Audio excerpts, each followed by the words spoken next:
for the members of the Vishnu Mohan Foundation, to all of the thought leaders, to Professor Bhatt, to Madam Gitanjali, to all of those who represent the diversity of India.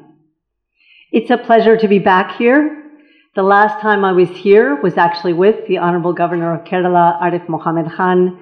That was in October 21, and the topic was peace and reconciliation, and he did, as he always does, improvise with incredible erudition. And that's among things that bring us together. Speaking of philosophies and Indian tradition and its diverse traditions, the United States, through the U.S. Consulate General in Chennai, has long enjoyed the generosity, hospitality, and friendship of Sri Vishnu Mohan Foundation. Through the foundation, we have been enriched by different viewpoints, such as today's retrospective on Indian philosophical traditions from the Vedas to the Charvaka. Charvaka ideology and its influence transcended the borders of India, reaching as far as ancient Greece. It contributed to the development of empirical understanding, rationalism, and the scientific mindset. Liberalism, freedom, and individualism, empirical concepts that grew out of the Charvaka school of thought, are core ideals that shaped the birth of my country, the United States of America. This year, on July 4th, the United States celebrates its 247th anniversary of our Declaration of Independence. Every year on that date, we recognize the diverse streams of philosophical thought that contributed and continue to contribute to the founders' experiment in democracy, liberty, and freedom, becoming principles that still guide the nation to this day. Karya or Akarya, to act or not to act, is the confluence of two contras, treated extensively in Indian philosophy. It's a question that captivated philosophical minds for generations and over the ages. My colleagues and all of you, more versant than I am in ancient and epic Indian scripture, note that the Bhagavad Gita explores this question in the dialogue, as we've just heard, between Arjuna and Krishna. Today we live in a world that faces multiple challenges and requires our action, whether wise, ethical, moral, or reflection on a newer and evolving notion of these concepts and what those nomenclatures may mean in today's context. I loved when we heard text and context.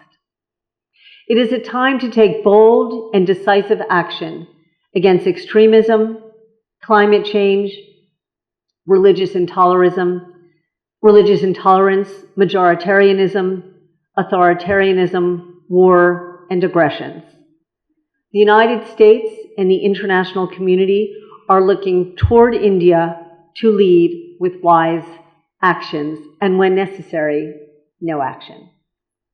United States and India, the world's two largest democracies, share a stated commitment to defend and advance human rights. This is reflected in the rich tapestry of our societies. This week, President Biden and Prime Minister Modi met again in Washington, as we all have been watching, forging ties deep and broad between our two countries, leading as two Indo-Pacific powers on initiatives with global potential and implications. Among top priorities of U.S. mission to India is reinforcing our shared values to promote and defend human rights and religious freedom.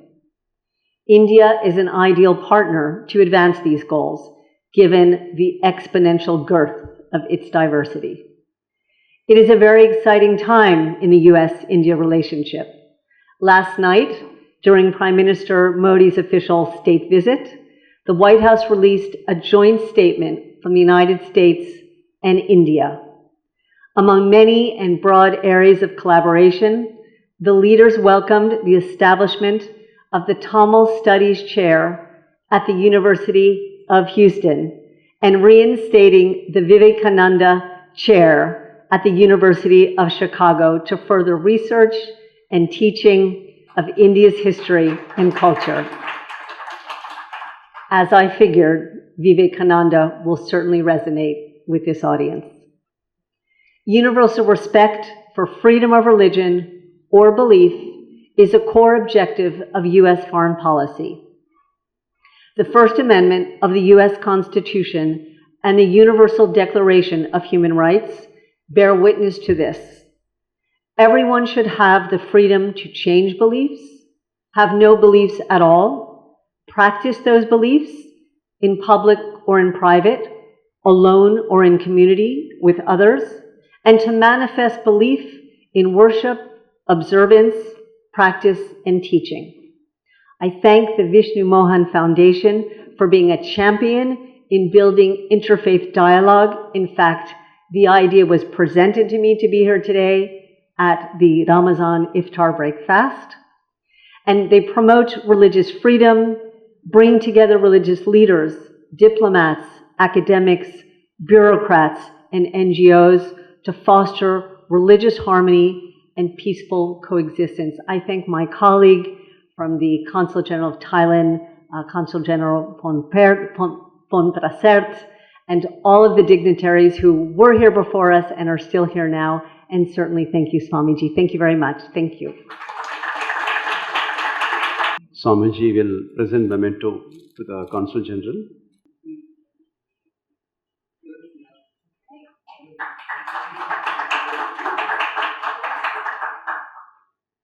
I request Mrs. Srividya to present shawl to the U.S. Consul General. Judith will be leaving Chennai next month, and we'll all miss her very much. For past 3 consul generals whom I've been interacted with, she's been very close to us, and she's been always very involved with us, and it's been a pleasure to interact with her. So we'll miss you, Judith, but we hope that you'll stay in touch with us. Thank you. Thank you. Maybe in Chicago, maybe here, but very thankful. And I'm still in denial because it's the end of next month, so I still keep saying it's not yet. So thank you.